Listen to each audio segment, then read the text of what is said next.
कोमल तुमच्या सगळ्यांचं आपल्या कोमल अंगणे रेसिपी चॅनलमध्ये खूप सारे स्वागत करते। नवरात्री आली की गरबा, दांडिया आणि उपवासांच्या स्पेशल रेसिपींचा माहोल सगळीकडेच असतो ना।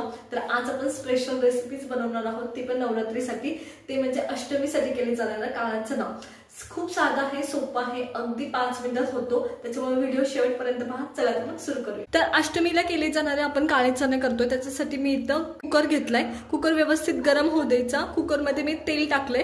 तेल टाकल्यानंतर तेल व्यवस्थित गरम झाल्यावर मी याच्यात जिरी टाकली आहे। व्यवस्थित जिरी व्यवस्थित तडतडू द्यायची, आधी एकदम व्यवस्थित फुलू द्यायची। हिंग खात असाल तर हिंग ऍड करायचं। हिंग ऍड करते याच्यात। हिंग व्यवस्थित फुललं की मी याच्यात अद्रक आणि मिरचीची पेस्ट ऍड करते। व्यवस्थित परतून घ्यायची ही सुद्धा। तर इथं हे जी मिरची आणि अद्रकची पेस्ट आहे ती व्यवस्थित परतून घ्यायची। आता मी इथं ओबडधोबड कट केली आहे, म्हणजे खूपच ओबडधोबड नाहीये, पण मी पेस्ट ओबडधोबड केली आहे, पूर्ण मॅश केली नाही, एकदम असं गिचका केला नाहीये। तर या पद्धतीने हे व्यवस्थित परतू द्यायचं 1 ते 2 मिनिटं। आता हे व्यवस्थित परतलंय, त्या टायमाला इथं माझ्याकडे काळा चणा आहे, जो मी रात्रभर भिजत ठेवला होता, तो मी याच्यात ऍड करून घेते या पद्धतीने। तो पण 1 ते 2 मिनिटं व्यवस्थित याच्यात असंच परतून घ्यायचा, जास्त वेळ नाही।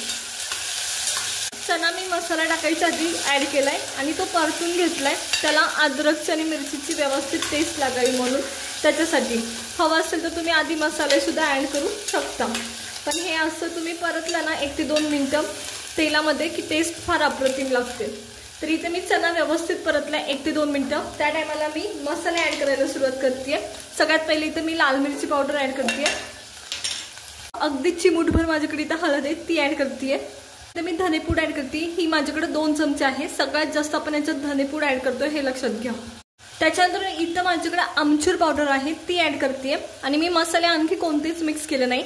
आमचूर पावडर तुमच्या टेस्टनी तुम्ही ऍड करू शकता। आता मी इथं थोडी ऍड केली आहे, तुम्हाला हवं असेल तर जास्त पण ऍड करू शकता। तर माझ्याकडे इथं गरम मसाला आहे, तो ऍड करते मी, तुमच्या इच्छेनुसार ऍड करायचा आहे। इथं मी अर्धा चमचा गरम मसाला ऍड केलाय, तुम्हाला हवं असेल तर जास्त सुद्धा करू शकता। आता व्यवस्थित मिक्स करायचं, 1 ते 2 मिनिटं असंच परतून घ्यायचं।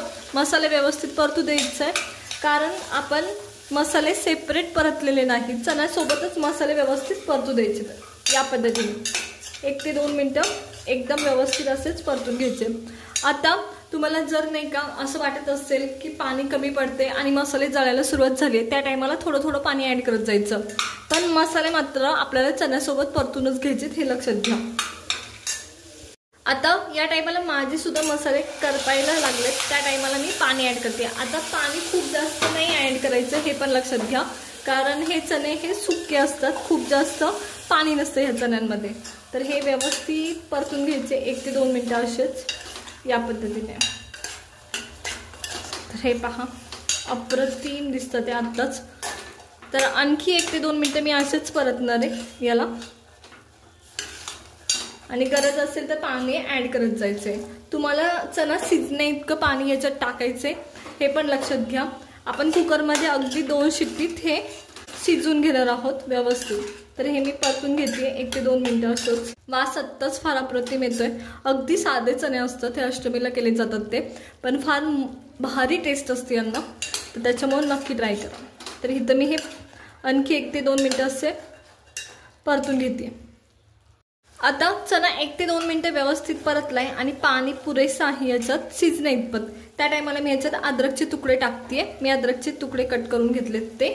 त्याच्यानंतर माझ्याकडे इथे मिरच्यांचे तुकडे आहेत ते टाकते। कमी तिखटवाल्या मिरच्या वापरल्या, जास्त तिखटवाल्या वापरायचं नाही, नाहीतर खूप तिखट होतं। त्याच्यानंतर मी इथं चवीनुसार कोथिंबीर टाकते। आता ह्या सगळ्या गोष्टी मिक्स करायच्या, म्हणजे अगदी 30 सेकंदापर्यंत परतून घ्यायचं। मीठ टाकायचं आपलं राहिलंय, हे लक्षात घ्यायचं। आपण मीठ पण आता ऍड करणार आहोत।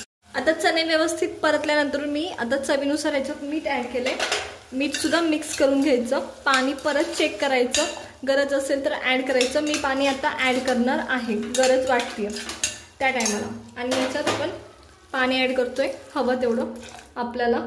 चणे शिजण्या इतपत पाणी तुमच्या याच्यात असलं पाहिजे। आता ह्याला व्यवस्थित परतून घेतले आपण, व्यवस्थित मीठ ऍड केले, सगळ्या गोष्टी ऍड केल्या। त्या टायमाला ह्याच्यात कुकर लावायचं आणि अगदी 2 शिट्ट्यात तुमचा चणा व्यवस्थित शिजतो, कारण रात्रभर आपण सोक केलेला असतो त्याच्यामुळे। तर चला 2 शिट्ट्या होईपर्यंत वाट पाहूया। तर इथे आता आपली कुकरची शिट्टी पडली आणि आपण उघडून पाहणार आहोत कसे झालेत आपले चणे. तर पहा, अप्रतिम होतात, खूप भारी लागतात. आणि तर मी तुम्हाला हलवून दाखवते. आता याच्यात अगदी थोडंसं पाणी आहे. जसं जसं चणे थंड होतात ना, त्याच्यात जे शिल्लक राहिलेलं पाणी असतं ना ते आटरून जातं, म्हणजे नाहीसं होतं. त्याच्यामुळे जर थोडंसं पाणी तुमचं शिल्लक असेल तर योग्य आहे ते, कारण जसं जसं चणे थंड होतात त्याच्यात पाणी राहत नाही बिलकुल. तर चला साईडला काढून घेऊयात हे. तर मी तुम्हाला शिजलेत कसे ते एक दाखवते. एकदम व्यवस्थित, अगदी 2 शिट्ट्या काढल्या होत्या आपण. हे पहा, अगदी व्यवस्थित शिजलेत. चला तर मग साईडला काढून घेऊया. कसे झालेत, अगदी खूप छान होतात, अप्रतिम टेस्टला लागतात. तर पहा, अगदी सुक्का सुक्का झालाय. या पद्धतीनेच तुम्हाला चणा करायचा आहे तुमचा. तर चला मग मी सगळा चणा असाच साईडला काढून घेते पटकनी या पद्धतीने. तर पहा, अप्रतिम वास येतोय. तर नक्की ट्राय करा. तर चणा मी सगळा साईडला काढून घेतलाय. त्या टायमाला मी अद्रकचे तुकडे ऍड करते, अगदी थोडे, कारण आपण आधी पण ऍड केले चणा शिजवताना. त्याच्यानंतर मिरच्यांचे तुकडे अगदी थोडे आधी केले होते आपण, त्याच्यामुळे त्यानुसार करायचे हे लक्षात घ्या. त्याच्यानंतर खूप सारी कोथिंबीर या पद्धतीने. तर पहा किती सुरेख दिसतोय आत्ताच. तर या नवरात्रीसाठी, अष्टमीसाठी हा काळा चणा आपला तयार आहे. अगदी गरमागरम आहे. तर पहा, अप्रतिम दिसतोय आणि पाहिलाच क्षणी खाण्याची इच्छा होती. पण थांबा, जर रेसिपी आवडली असेल तर लाईक करा, शेअर करा आणि सबस्क्राईब करा. भेटूया परत.